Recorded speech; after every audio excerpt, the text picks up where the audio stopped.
Hi, hello, வணக்கம். இந்த festival சீசனுக்கு ரொம்ப ஈஸியா, குயிக்கா செய்யக்கூடிய ஒரு ஸ்நாக் ரிப்பன் பக்கோடா. அத எப்படி செய்யறதுன்னு பார்க்கலாம் வாங்க.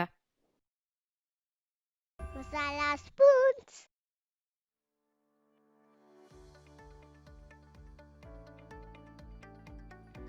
முதல்ல ஒரு பவுல்ல 1 கப் பச்சரிசி மாவு சேர்த்துக்கலாம்.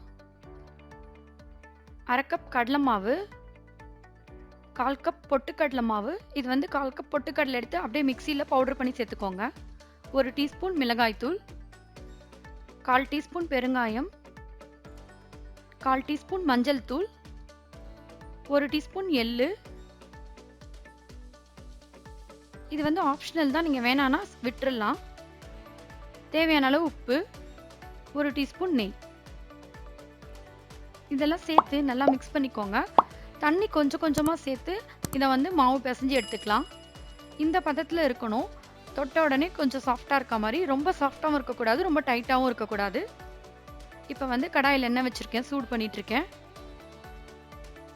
இப்போ இந்த முறுக்கு அச்சை நான் ரிப்பன் பக்கோடாவோட அச்சு போட்டிருக்கேன். இதில் வந்து எண்ணெய் வந்து ஃபுல்லாக அப்ளை பண்ணிக்கலாம், மாவு ஒட்டாமல் இருக்கிறதுக்கு. இப்போ நம்ம பிசைஞ்சு வச்ச மாவுல இருந்து கொஞ்சம் மாவு எடுத்து அதில் சேர்த்துக்கலாம். பாதியாக ஃபில் பண்ணுங்க. ஃபுல்லாக வந்து மாவு போட்டுட்டிங்கன்னா உங்களுக்கு பிழியறதுக்கு ரொம்ப கஷ்டமாக இருக்கும். இப்போ ரெடி ஆயிடுச்சு. இப்போ எண்ணெய் பார்த்தீங்கன்னா கரெக்டான டெம்பரேச்சரில் இருக்குது. ஒரு உட்டன் ஸ்கியூவர் இல்லாட்டி ஒரு உட்டன் கரண்டி வச்சு செக் பண்ணிங்கன்னா அந்த பபிள்ஸ் வரும். அந்த டைமில் பிழிஞ்சிக்கலாம்.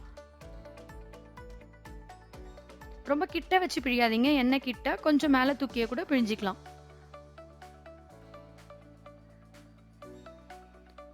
விழிஞ்சிட்டு அப்படியே விட்டுடுங்க. உடனே வந்து அதை திருப்பாதீங்க. ஒரு 1 மினிட் கழிச்சு கொஞ்சம் வந்து அந்த ஒரு சைட் பாயில் ஆன பிறகு லைட்டாக இன்னொரு பக்கம் வந்து திருப்பி விடலாம்.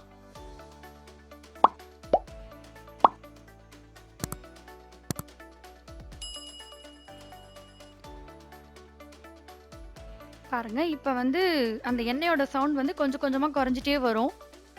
டெம்பரேச்சர் வந்து நம்ம எப்பவுமே வந்து மீடியமில் தான் வச்சுக்கணும். ஆயிலோட டெம்பரேச்சர் அப்போ தான் வந்து உங்களுக்கு அந்த கலர் வந்து ஈவனாக இருக்கும். எண்ணெய் சவுண்டு ஃபுல்லாக அடங்கிட்ட பிறகு நம்மளோட பக்கோடா வந்து ரொம்ப கிறிஸ்பாகிட்டு இருக்கும். அந்த டைமில் நீங்கள் எடுத்துடலாம். பாருங்கள், எல்லாமே வந்து ஈவனாக கோல்டன் ப்ரௌன் கலரில் இருக்குது. இதே மாதிரி மீதி இருக்க மாவையும் பக்கோடா போட்டு எடுத்துக்கலாம். இப்போ நம்மளோட ரிப்பன் பக்கோடா ரெடி. நீங்களும் கண்டிப்பாக செஞ்சு பாருங்கள். இது ரொம்ப ஈஸியாக ஃபெஸ்டிவலுக்கு ரொம்ப குயிக்காக செஞ்சிடலாம். அதே நேரத்தில் ரொம்ப டேஸ்ட்டாக இருக்கும். அண்ட் மறக்காமல் உங்கள் சப்போர்ட் இந்த சேனலுக்கு கொடுங்க. தேங்க்ஸ் ஃபார் வாட்சிங். நன்றி.